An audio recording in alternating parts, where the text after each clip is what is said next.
In the ancient world, it was common to start a letter once you have outlined who the addressees are and greeted them. It was common to have an expression of gratitude for your relationship. And in most of Paul's letters, with Galatians being a notable exception, we have these expression of gratitude to God for the relationship that Paul has with those who are reading his letter, and obviously with his very good relationship with the church in Philippi. It should be no surprise that he is particularly generous in his gratitude.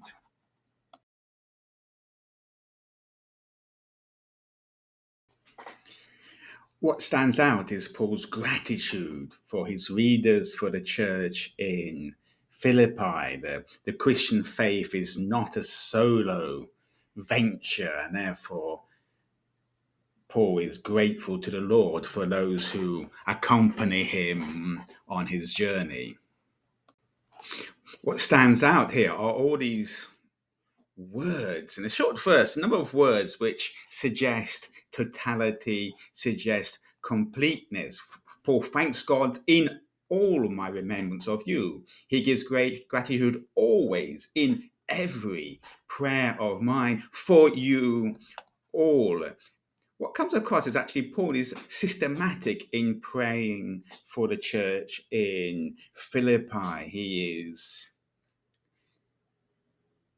systematic in giving, gratitude in praying, and in every prayer, trying to make sure that he will pray for each person in the congregation. We don't know how he did this, but his love for them was such that he made it a discipline to pray for all of them.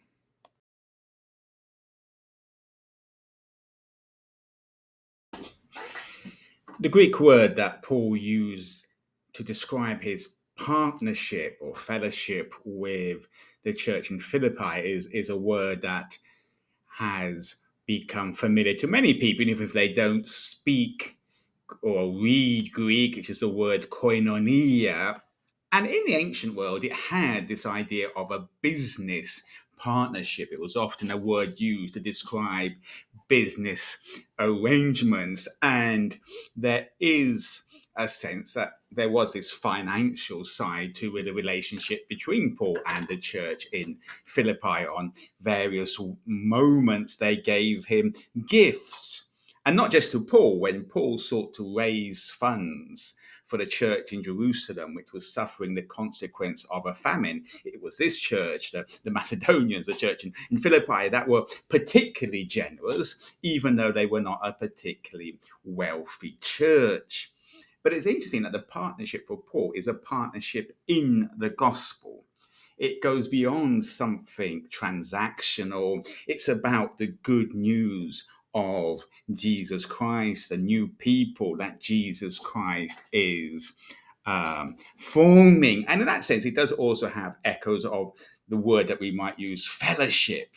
Not only does a church in Philippi support Paul financially, they're also praying for him. They also love him, care for him, and receive care and support and interest from him. Partnership, fellowship, generosity, care, prayer, love. These had been characteristics of the relationship of Paul and the church from the first day, from that first moment when Paul shared the gospel with Lydia by the river and she received him and provided hospitality in her own house until now, until this more recent gift when Epaphroditus has which he brought with him from the church as Paul faces imprisonment.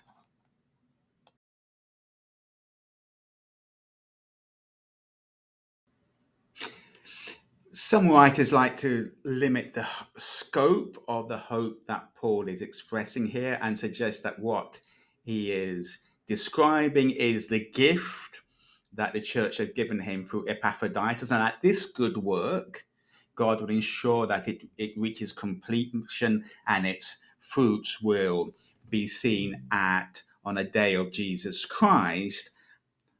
I think that is too narrow. The idea here seems, especially in the effusion of his gratitude and the partnership in the gospel and the whole length of the relationship that he's talking about with the church, that Paul is actually talking that his hope is that God, the work that he has started in this church, that God will bring it to completion and the fruits will be manifest on the day of judgment.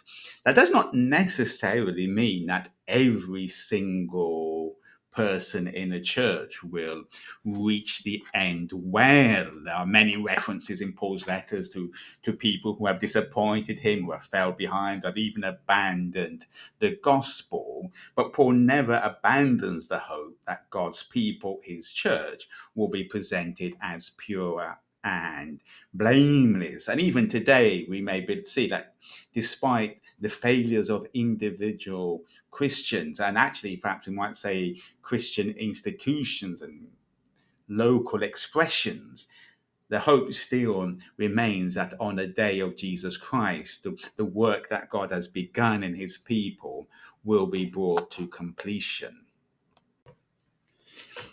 One of the key roots of the Christian doctrine of the Trinity lies in the way the New Testament recognizes the divinity of Jesus, that to talk about God is to talk about Jesus. And one of the ways that this happened is how what in the Old Testament is attributed to God can be instinctively and naturally attributed to Jesus by New Testament writers. And in the Old Testament prophets, it was common to talk about a coming day of the Lord when God would come and judge.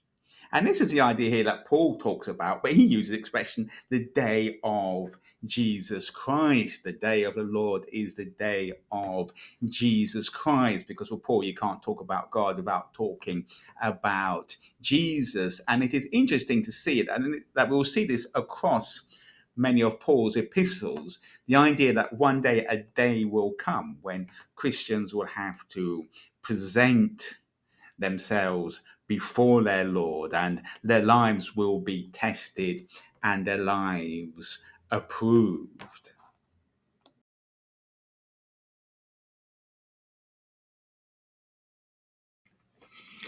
It is rather unfortunate that our Bible translations are often talking about Paul feeling in verse 7, because especially with our understanding of the heart, it would suggest also that the holding the Philippians in the heart, Paul is talking about an emotional thing. In fact, if you go back to the ancient world, the heart was not the center of the emotions. That was in the gut. And that is going to actually come up in the next verse, in verse 8. The heart was the center of your will, the center of your identity. And by sort of holding them in the heart, it is a conscious, reflective decision that Paul is taking. And in fact, the word that is used to talk about, which has been translated as feel in many translations, phronē, actually has this idea of thinking in the appropriate manner. That's actually how it's going to be translated in chapter 4 and elsewhere. And the idea is, Paul is saying, it is right. I'm thinking in the appropriate manner when I'm holding you in my heart, because of the evidence that I can see in the way that you support me in my imprisonment and in the defense of the gospel.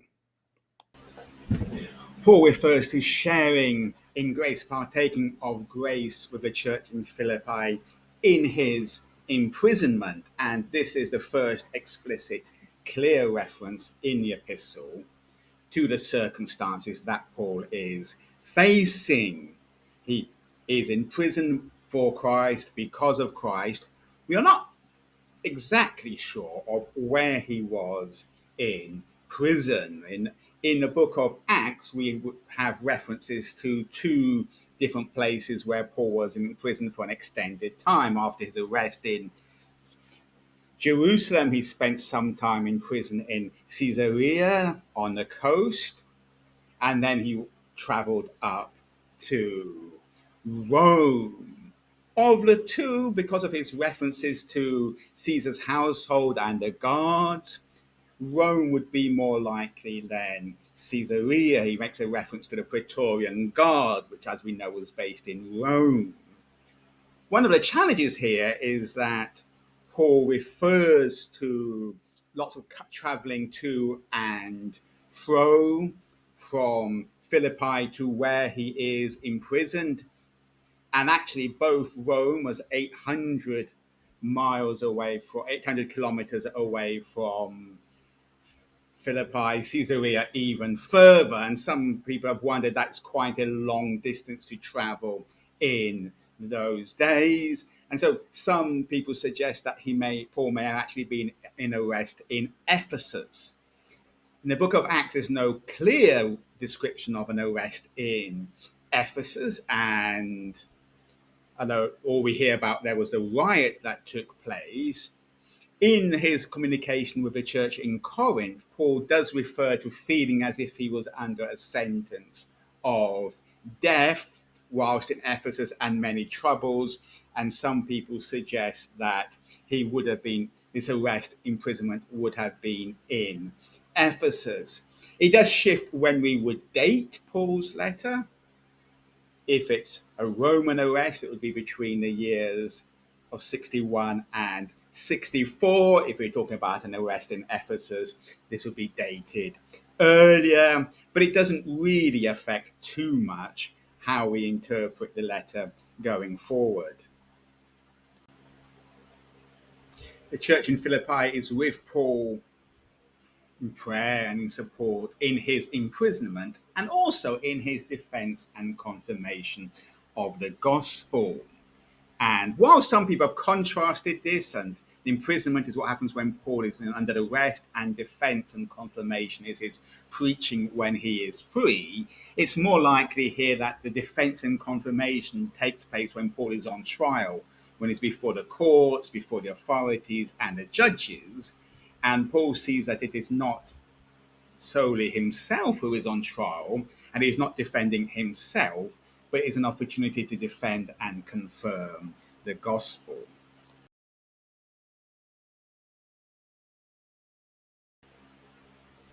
And this expression of gratitude ends with a powerful declaration of emotion. Paul calls upon God as his witness that Paul misses the church, he yearns for them, and a literal translation being that he yearns for them right down to his gut, right in his inner parts.